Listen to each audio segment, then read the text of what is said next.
Hello welcome friends.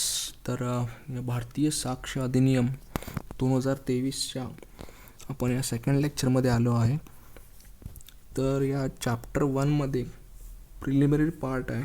Section 1 काय म्हणतो आहे तो आधी आपण रीड करू, त्यानंतर आपण त्याबद्दल डिटेल्सबद्दल बघू.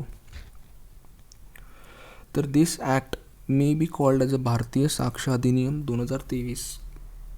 सबसेक्शन 2 काय म्हणतं, it applies to all judicial proceeding in or before any court, including the court martial, but not to the affidavits presented to any court or officer, nor to the proceeding before an arbitrator.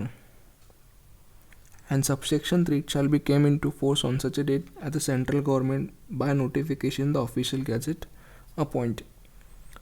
So तर हा जो Indian evidence act आहे, means भारतीय साक्ष अधिनियम, कुठं नक्की apply होतो, त्याचे रूल्स काय आहेत ते आपल्याला पाहिजेत. तर भारतीय साक्ष अधिनियमनी हे एक प्रोसिजरल लॉ आहे, एक ॲडजेक्टिव्ह लॉ आहे. म्हणजे प्रोसिजर म्हणून सांगतोय की ही अशी प्रोसिजर तुम्ही फॉलो करा. काय अप्लाय होत आहे, कशाला अप्लाय होत नाही, ते हे Indian evidence act procedural law सांगण्याचा प्रयत्न करत आहे.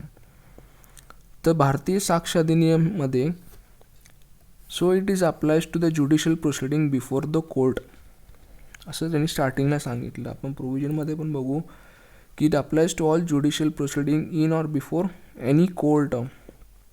तर याच्यामध्ये किती वर्ड आले, एक आला ज्युडिशियल प्रोसिडिंग, दुसरा वर्ड आला कोर्ट. तर मग आपल्याला हे समजून घ्यावं लागेल की नॉन ज्युडिशियल प्रोसिडिंग म्हणजे काय. सो नॉन ज्युडिशियल प्रोसिडिंग म्हणजे की जिथं एन्क्वायरी बाय कलेक्टरने केली असेल किंवा एखादी डिपार्टमेंटल प्रोसिडिंग असेल. तर आता नॉन ज्युडिशियल प्रोसिडिंगबद्दल डिटेल बघू. तर आता ज्युडिशियल प्रोसिडिंग म्हणजे काय की जिथं आपल्याला एखादे जज असतील किंवा मॅजिस्ट्रेट असतील, त्यांना एक सबस्टँटिव्ह फॅक्ट आहे ती फाइंड आउट करायची आणि फाइंडिंग देऊन त्यांना लिगली एव्हिडन्स घ्यायचा आहे शपथेवरती, आणि त्याच्यावरती त्यांना एक डेफिनेटिव्ह जजमेंट त्यांना द्यायचं आहे. तर आपण त्याला काय म्हणू, ज्युडिशियल प्रोसिडिंग म्हणू. ज्युडिशियल प्रोसिडिंग म्हणजे जिथं जज एखादी फॅक्ट फाइंड आउट करणार आहेत, फाइंडिंग देणार आहेत, त्याच्यावरती एक डेफिनेटिव्ह जजमेंट देणार आहे. वेदर ॲक्विट असेल, कन्व्हिक्शन असेल, डिक्री असेल किंवा सूट डिसमिस करत असतील, what ever it may be. आणि तो जो एव्हिडन्स आहे तो लिगली टेकन ऑन ओथ, शपथेवरती घेणार आहेत, ज्यांना पुरावा शपथेवरती घेण्याची पॉवर दिलेली आहे. तिथं आपण त्यांना म्हणू की ज्युडिशियल प्रोसिडिंग आहे. आणि ज्युडिशियल डिस्क्रिशनरी पॉवर त्यांना प्रदान केलेत, मीन्स त्यांना ज्युडिशियल डिस्क्रिशन आहे. तर मग नॉन ज्युडिशियल प्रोसिडिंग म्हणजे काय की जिथं कोणत्याही प्रकारचे डिस्क्रिशन आहे, मीन्स त्यांना फ्रीडमपणा असं म्हणतो आपण, की त्यांना रूल्स दिलेले नाही आहेत आणि त्याच्यामध्ये कोणत्याही प्रकारचे जजमेंट फॉर्म करता येत नाही. बट ॲज अ ड्युटी त्यांनी एखादं निर्णय पास करतात, एखादी ऑर्डर पास करतात, पण ॲज अ ज्युडिशियल ड्युटी म्हणून त्यांनी फॉलो करत नाहीत. तर अशा प्रोसिडिंगना आपण नॉन ज्युडिशियल प्रोसिडिंग म्हणू.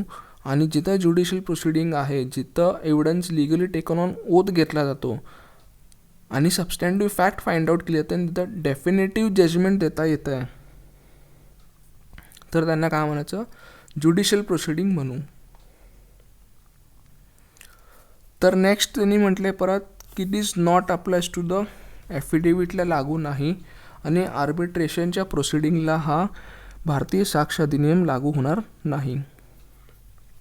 तर ॲफिडेविटबद्दल आणि आर्बिट्रेशन प्रोसिडिंगबद्दल पण आपण डिटेलमध्ये बोलू. तर आता आपण जे वर्ड बघितलं कोर्ट. आता कोर्ट म्हणजे काय की त्यांनी सांगितलं की ऑल जजेस, all magistrate and all person who are legally authorise to take evidence. पण कोर्टमध्ये आर्बिट्रेटर्स येत नाहीत, जे आपलं सेक्शन नंबर 2 मधील आहे.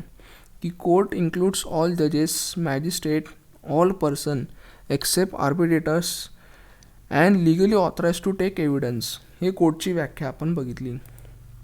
तर कोर्टमध्ये काय काय येतं की ऑल जजेस, ऑल मॅजिस्ट्रेट आणि all persons who are legally authorise persons to take evidence, but त्यामध्ये आर्बिट्रेटर येत नाही. तर आता मॅजिस्ट्रेटची व्याख्या असेल, जजेसची व्याख्या असेल, ही जनरल क्लॉजेस ॲक्टमध्ये सुद्धा डिफाईन केलेली आहे. तर CPCमध्ये आपण बघितलं ऑर्डर 26 कमिशनरचे पॉवर दिलेत की सर्टन सर्कमस्टन्सेसमध्ये ॲज अ विटनेस असेल किंवा एखादा पर्सन असेल which he is not available before the court, कोर्टामध्ये तो येऊ शकत नाही काही परिस्थितीमुळं, तर मग त्या पर्सनची आपल्याला एक्झामिनेशन घ्यायचं असेल, चीफ घ्यायचा असेल, तर कमिशनर म्हणून अपॉइंट केला जातो. तर CPCमध्ये काय दिले ऑर्डर 26नुसार की ॲज अ प्रायव्हेट पर्सनला अधिकार प्रदान केलेत, means allowed to take evidence, पण सर्टन लिमिटेशन्स आहेत त्यांना. There are certain limitations on the commissioner की काय एव्हिडन्स घ्यायला पाहिजेत, काय नाही एव्हिडन्स घ्यायला पाहिजेत. जर तिथं काही क्वेश्चन्स उद्भवला असेल तर ते नोट डाऊन करून घ्यायचं आहे. What ever the procedure and limitations घालून दिलेत. पण CRPCमध्ये तसं कमिशनरचे कोणतेही असे प्रोव्हिजन दिलेले नाही आहे की ॲज अ प्रायव्हेट पर्सन पुरावा घेऊ शकतो. Means no private person is allowed to take evidence on oath in CRPC क्रिमिनलच्या केसेसमध्ये बघितलं तर. मग कसं करायचं? मग आता फॉर एक्झाम्पल आरोपी आहे हे X स्टेटमध्ये आणि प्रोसिडिंग जी स्टार्ट आहे ती A कोर्टामध्ये आहे. तर A या कोर्टाचे मॅजिस्ट्रेट किंवा जजेस काय करतील, X कोर्टाच्या तिथल्या जे ज्युरिडिक्शन जे कॉम्पिटंट आहेत तिथले मॅजिस्ट्रेट काय करतील, आरोपीचं एक्झामिनेशन करतील. प्रायव्हेट पर्सनला अलाउड केलं नाही. हा जो डिफरन्स आहे तो आपण लक्षात घ्यायला पाहिजे. तर नेक्स्ट आहे की ॲफिडेविटबद्दल आपण बोलू की ॲफिडेविट हा एव्हिडन्स होत नाही अनलेस द लॉ परमिट्स किंवा अनलेस द कोर्ट परमिट्स. आता फॉर एक्झाम्पल आपण ऑर्डर 39 ऑफ CPC जर बघितलं त्याच्यामध्ये दिले की टेम्पररी इंजंक्शन जर पाहिजे असेल it can be proved by the affidavit किंवा अदरवाईज. मी एखादी फॅक्ट प्रूव्ह करायची असेल तर तुम्ही ॲफिडेविटद्वारे प्रूव्ह करू शकता. बट मोस्ट इम्पॉर्टंट काय, आता ॲफिडेविटबद्दल आपण अजून थोडी डिटेलमध्ये बोलू की ॲफिडेविट म्हणजे काय, जनरल क्लॉजेस ॲक्टमध्ये पण डिफाईन केलेलं आहे की whether affidavit is a best evidence आहे का. If a person is available before the court then why affidavit and oral एव्हिडन्सबद्दल काय. मग जर एखादा पर्सन कॉम्पिटंट पर्सन आहे आणि तो कोर्टासमोर हजर राहून साक्ष देऊ शकतो, मीन्स एक्झामिनेशन चीफ देऊ शकतो, त्याचं क्रॉस होऊ शकते, तर मग ॲफिडेविट का. मग आपण बऱ्याच वेळा बघतो की एखादी फॅक्ट ही ॲफिडेविटद्वारे प्रूव्ह करा असं कोर्ट सांगतं. तर जनरली एव्हिडन्स ॲक्टमध्ये आता भारतीय साक्ष अधिनियममध्ये स्पेसिफिकली लिहून दिले की भारतीय साक्ष अधिनियम हे ॲफिडेविटला लागू होणार नाही. मग व्हॉट इज बेस्ट एव्हिडन्स. मग आपण काय बघितलं आहे की ज्यांनी बघितलं आहे, ज्यांनी ऐकलं आहे त्यांनी कोर्टासमोर यायला पाहिजे. Means what is best evidence, the person who perceived by his census, means त्यांनी आईने बघितलं असेल किंवा जे पण आपले परसिव्ज 5 सेन्सेस आहेत त्यांनी बघितलं असेल. He must the person who heard it, ज्याने ऐकलं आहे त्यांनी कोर्टात समोर साक्ष देऊन यायला पाहिजेत. मग ॲफिडेविटची का गरज आहे, वाय ॲफिडेविट इज नेसेसरी. तर बिकॉज डिपोनंट जो ॲफिडेविट करतो त्याला डिपोनंट म्हणतात. Because deponent is not available for cross examination. मग ओरल एव्हिडन्स मस्ट बी कसं डायरेक्ट असायला पाहिजे, तर ॲफिडेविट का घ्यायचं. It is not admissible unless available for cross examination. Affidavit जर देऊन केला असेल आणि जर तो क्रॉस एक्झामिनेशनसाठी जर अवेलेबल नसेल तर ॲफिडेविट ते वाचता येणार नाही. पण जर तो क्रॉस एक्झामिनेशनसाठी अवेलेबल असेल then it will be use for as a evidence for proof of fact. Proof करण्यासाठी एव्हिडन्स म्हणून पुरावा वापरला जाऊ शकतो. मीन्स जे पण त्यांनी ओरली स्टेटमेंट केलेलं आहे, म्हणजे ॲफिडेविटमध्ये त्यांनी तोंडी सांगितले असेल की मी असं व्यक्ती इथं राहतो, मी हे फॅक्ट बघितली, माझ्यासमोर ह्या घटना घडल्यात, तो ॲफिडेविटमध्ये देणार. बट मोस्ट इम्पॉर्टंट काय की opportunity must be given to cross examination, then it will be use as a evidence म्हणून वापरला दिलं जाईल. तर मग आता हे एव्हिडन्स ॲक्टने तर लिहून दिलं की affidavit is not evidence, but unless जर लॉ परमिट करत असेल, मीन्स एखादी प्रोव्हिजनचं परमिट करत असेल, जसं की ऑर्डर नंबर 39 आहे, 38मध्ये असेल, अनेक ठिकाणी असे प्रोव्हिजन दिलेत की एखादी फॅक्ट आहे ती बाय वे ऑफ ॲफिडेविट किंवा अदरवाईज तुम्ही प्रूव्ह करू शकता, किंवा कोर्ट परमिशन देत असेल तर. फॉर एक्झाम्पल आपण ऐकतो की CBIने एक ॲफिडेविट दाखल केलं, सुप्रीम कोर्टात बरेचसे ॲफिडेविट दाखल केले जातात. तर ह्या प्रोव्हिजननुसार आहे की कोर्टाने जर परमिशन दिली असेल आणि लॉने परमिशन दिली असेल तर एखादी फॅक्ट आहे ती प्रूव्ह करता येईल. पण व्हॉट इज बेस्ट आहे की opportunity must be given for cross एक्झामिनेशनसाठी एक ऑपॉर्च्युनिटी, एक संधी देणं आवश्यक आहे. तर नेक्स्ट थिंग आहे ह्याच्यामध्ये ॲफिडेविटमध्ये CRPCच्या आपण प्रोव्हिजनमध्ये बघितलं तर नवीन प्रोव्हिजन BNSच्या तर 331, 332, 333 भारतीय नागरिक सुरक्षा संहितामध्ये 331 काय म्हणते की affidavit in proof of conduct of public servant. 32 मधील एक evidence of formal character on affidavit. आणि ऑर्डर 39 ऑफ CPCमध्ये पण बघितले की एखादी फॅक्ट ॲफिडेविटद्वारे प्रूव्ह करता येईल. तर दिस इज द फायनल आन्सर की ॲफिडेविट जे आहे हे एव्हिडन्स म्हणून वापरलं जाणार नाही, पण जर कोर्टाने परवानगी दिली असेल किंवा एखाद्या प्रोव्हिजनने परवानगी दिली असेल तर ते वापरलं जाईल. तर लेक्स फोरी हा एक कन्सेप्ट आहे जो MCQला विचारला जातो. Law of land means suppose ॲक्युजने ऑफेन्स केला आहे इंडियामध्ये and he arrested in England and prosecuted in इंडियामध्ये केलेलं आहे. तर त्याची प्रोसिडिंग जी इनिशिएट केलेली आहे ती इंडियामध्ये.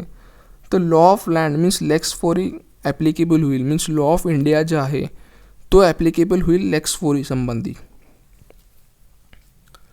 तर आपण ह्या सेक्शन 1मध्ये ह्याच गोष्टी पाहिले की ॲफिडेविट हा बेस्ट एव्हिडन्स आहे का.